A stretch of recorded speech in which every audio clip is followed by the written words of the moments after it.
vai? Tudo bem? Sejam todos muito bem-vindos mais uma vez ao nosso Evangelho no Lar, dando sequência às nossas reflexões, acompanhando o Livro dos Espíritos de Allan Kardec. Eu rogo ao Mestre Jesus que nos dê um bom ensejo a reflexões, que nos auxilie a meditar nas lições de hoje e aproveitando esse momento como uma oração dentro do lar, junto à família, se possível.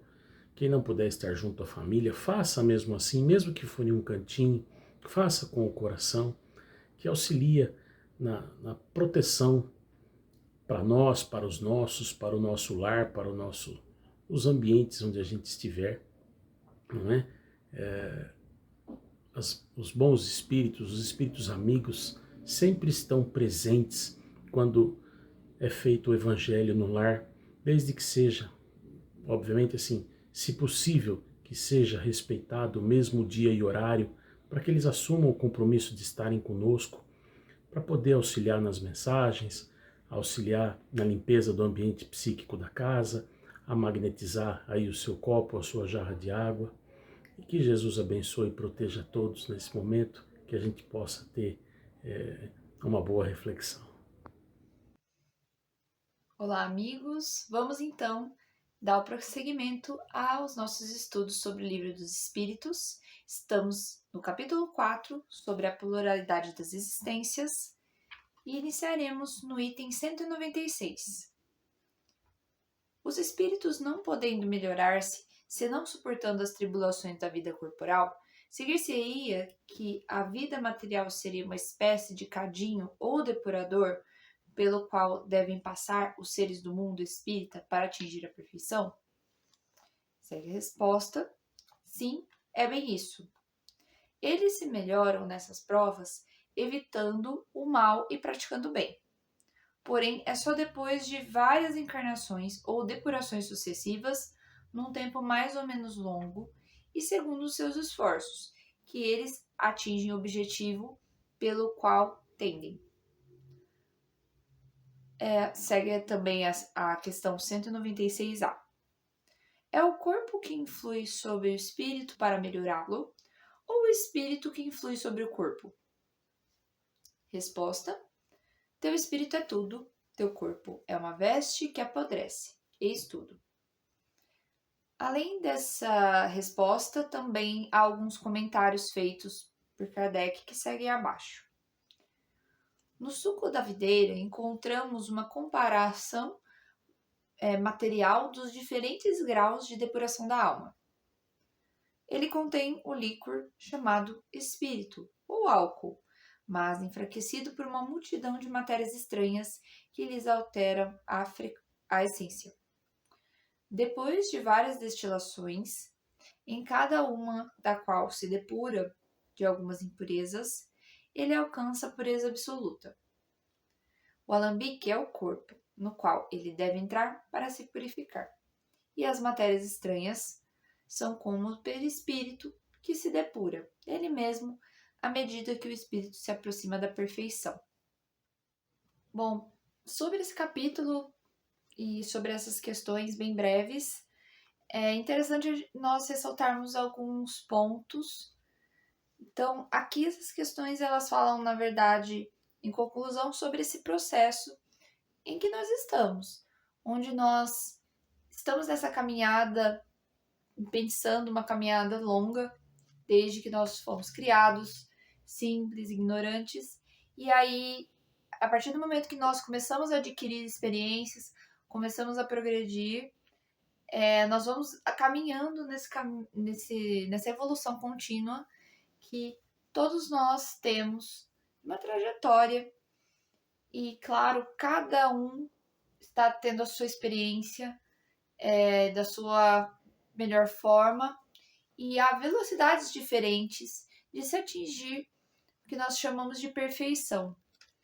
E aqui é colocado sobre essa figura da purificação, que seria purificação de sentimentos, de emoções, onde nós começamos a tirar aqueles excessos que são ainda carregados por nós, né? No caso, egoísmo, angústias, violências. Isso tudo são impurezas que impedem que nós ainda chegamos a um grau assim de melhor condição de compreensão do outro, melhores sentimentos e que com certeza nos aproximam de Deus, né? De um sentido de maior perfeição.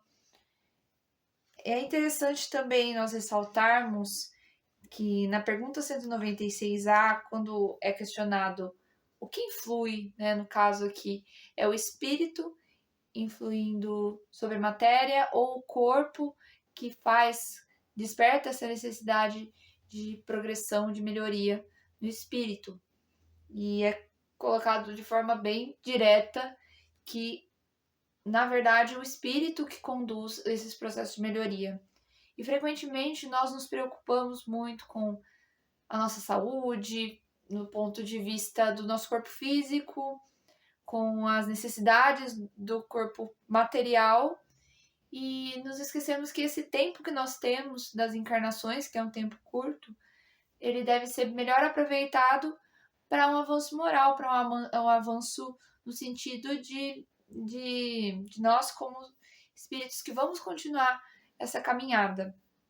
Então, achei interessante aqui também a figura que ele traz sobre os nossos corpos como alambiques, ou seja, como máquinas que vão auxiliar nessa purificação. Também ressalta que é importante a nossa encarnação aqui, o que algumas vezes as pessoas questionam, né? Falam, nossa, mas o corpo, na verdade, ele nos fragiliza, nos expõe a necessidades que acabam nos desviando desse caminho de melhoria, mas não, pelo contrário.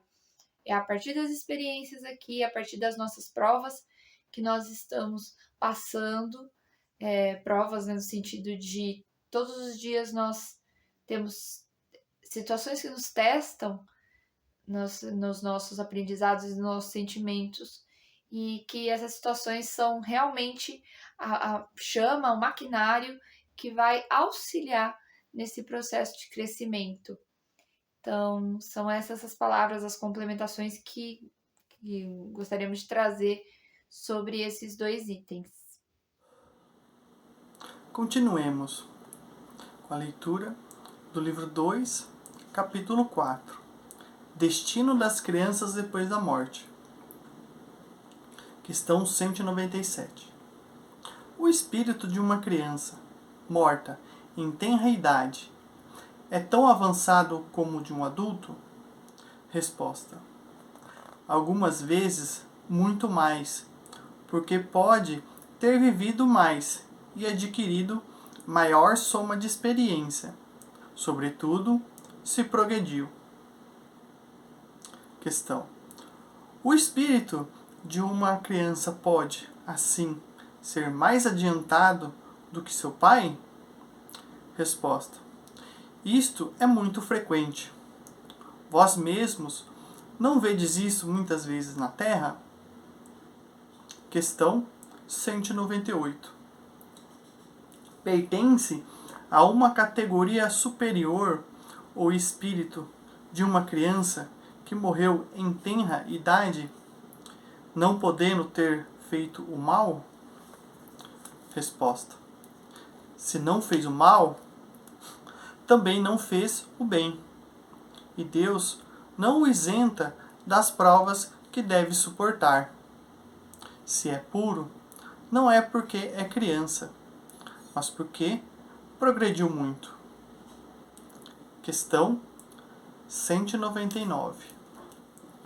Por que a vida frequentemente é interrompida na infância? Resposta. A duração da vida de uma criança pode ser para o espírito que está nela encarnado, o complemento de uma existência interrompida antes do seu tempo marcado e sua morte. No mais das vezes, é uma prova ou uma expiação para os pais. Questão. Que sucede ao espírito de uma criança que morreu em tenra idade? A resposta: recomeça uma nova existência. Os comentários de Kardec. Se o homem tivesse uma só existência, e se depois dessa existência sua sorte futura fosse fixada para a eternidade, qual seria o mérito da metade da espécie humana que morre em tenra idade, para desfrutar sem esforço da felicidade eterna? E por qual direito ficaria isenta das condições frequentemente tão duras impostas à outra metade? Uma tal ordem de coisas não estaria de acordo com a justiça de Deus. Pela reencarnação, a igualdade é para todos. O futuro pertence a todos, sem exceção, e sem favor para ninguém. Os que chegam por último não podem culpar senão a si mesmos. O homem deve ter o mérito de seus atos, como tem a responsabilidade. Não é racional, aliás, considerar a infância como um estado normal de inocência. Não se vêem crianças dotadas dos piores instintos em idade na qual a educação não pôde ainda exercer sua influência? Algumas não há que parecem trazer no berço a astúcia, a felonia, a perfídia, o instinto mesmo para o roubo e o homicídio. Não obstante, os bons exemplos dados pelos que com ela convivem, a lei civil as absolve de suas ações, porque, diz ela, não agem com discernimento. E tem razão, porque com efeito elas agem mais instintivamente que pela própria vontade. Mas de onde podem provir esses instintos tão diferentes em crianças da mesma idade, educadas nas mesmas condições e submetidas às mesmas influências? De onde vem essa perversividade precoce, senão da inferioridade do espírito, uma vez que a educação não contribuiu para isso? As que são viciadas é porque seu espírito progrediu menos e então sofrem as consequências, não por seus atos de crianças, mas por aqueles de suas existências anteriores. E assim que a lei é a mesma para todos, e a justiça de Deus alcança todo o mundo.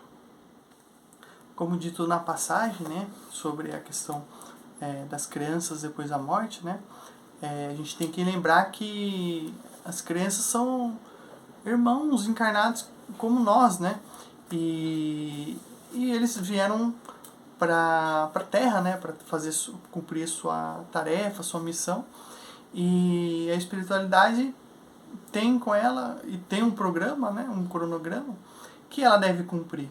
Então, se ela de fato tem que desencarnar mais cedo, né, isso já foi previsto, já foi programado, né? Então, a nossa existência é um capítulo do livro de toda a nossa vivência, né? E esse capítulo pode ser curto, pode ser longo, né? E a gente não tem discernimento, né, para saber se o nosso capítulo dessa vez ele é o curto ou é o mais longo, né?